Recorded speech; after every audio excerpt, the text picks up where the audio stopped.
સરખેજના નરીમનપુરા કેનાલમાં એક મૃતદેહ પાણીમાં તરી રહ્યો હતો। પોલીસને આ મામલે જાણ થતાં પોલીસ ત્યાં પહોંચે છે અને જે શંકા હતી એ વાત સાચી પડે છે। મૃતદેહ મળી આવે છે, તેને બહાર કાઢવામાં આવે છે। મોઢા અને હાથના ભાગમાં ઈજા હતી, જેના કારણે પોલીસે પહેલા જ વિચાર કરી લીધો હતો કે આપઘાત નહીં પરંતુ હત્યા છે।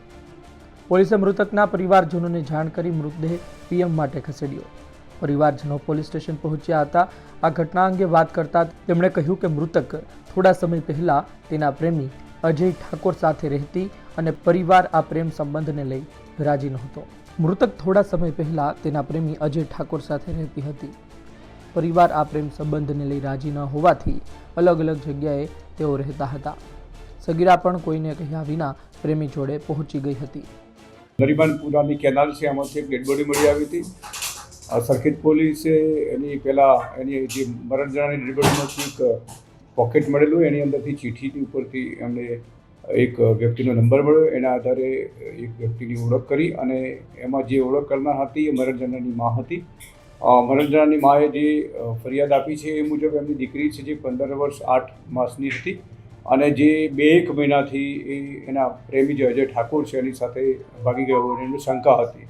એટલે એમણે કોઈ આ બાબતે કોઈ પોલીસ ફરિયાદ કે પોલીસ પાસે ગયેલા ન હતા। ગઈકાલે જ્યારે પોલીસ એમની ડેડ બોડી બતાવી ત્યારે એમણે શંકા વ્યક્ત કરી કે જે અજય ઠાકોર છે એની સાથે એમની દીકરી ભાગી ગયેલી હતી, એટલે એણે કોઈ કારણસર એની હત્યા કરી છે। આ કામે ઝોન 7 LCB તથા ડિસ્ટાફ સરખેજ પોલીસ પીઆઈ અને બધાએ મહેનત કરી અને ટેકનિકલ સોર્સનો ઉપયોગ કરી અને જે કો એક્યુઝ છે એ કો એક્યુઝ જે હિતેશભાઈ પોપટભાઈ ઠાકોર કરીને છે, ફતેવાડી રહે છે, એને એરેસ્ટ કર્યો છે।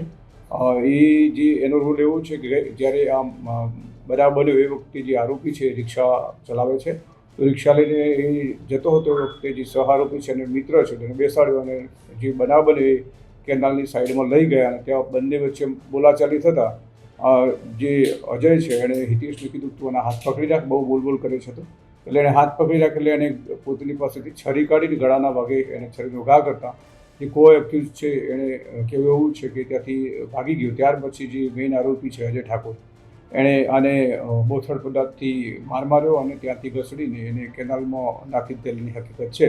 હજી મુખ્ય આરોપી પકડાયો નથી, પકડાય ત્યારે હજી વધુ હકીકત જાણવા મળશે।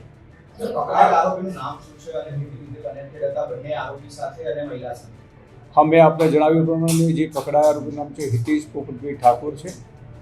એ અત્યારે રહે છે ફતેવાડી, મૂળ એ રાજસ્થાનનો છે અને જે સહ આરોપી અને મુખ્ય આરોપી છે બંને મિત્રો છે। જે મુખ્ય આરોપી અજય ઠાકોર છે રિક્ષા ચલાવે છે ને એના કારણે આના સાથે સંપર્કમાં હતો। કારણ શું છે હત્યાનું અને બીજું કારણ છે કે આ ઘટના ક્યારે બની એટલે મર્ડર ક્યારે થયું? આ બન્યું છે જે પરમ દિવસની રાત્રે આ બનાવ બનેલો છે અને ગઈકાલે એ ડેડ બોડી સવારે જે ચરાવવા ગયેલા હતા એણે જોઈ અને પોલીસે જાણ કરીને પોલીસે અજાણી ડેડ બોડીને ગણતરીના કલાકોમાં ઓળખ કરી દીધેલી હતી। સગીરા અને જે આરોપી જે છે મૃતક સગીરા એ લોકો એકબીજાના સંપર્કમાં કેવી રીતના આવે, કેટલા સમયથી સંબંધ હતો, સગીરા એની પાસે કેટલા ટાઈમથી રહેતી હતી? અમે એવું છે જે મરણ જનાર છે એની માતા છે એ મૂળ સરખેજ રહે છે, એની સાસરી ખંભાત ખાતે છે।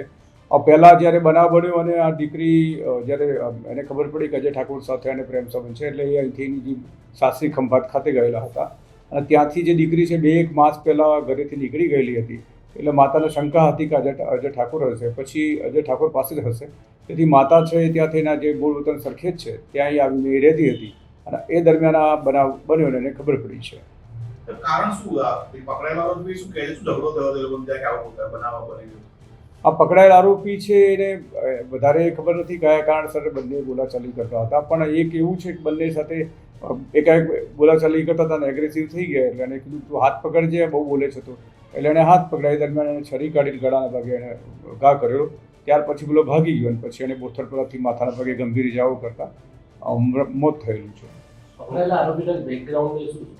નહીં, અત્યારે સુધીમાં જે તપાસ છે દરમિયાન પકડાયેલા આરોપીની કોઈ ગુનાહિત હિસ્ટ્રી નથી। મહત્વની વાત છે કે આરોપી પ્રેમી ઝડપાશે ત્યારે હત્યાને લઈ વધુ ખુલાસા થઈ શકે છે। સંવાદદાતા અતુલ તિવારીનો અહેવાલ, ગુજરાત તક, અમદાવાદ।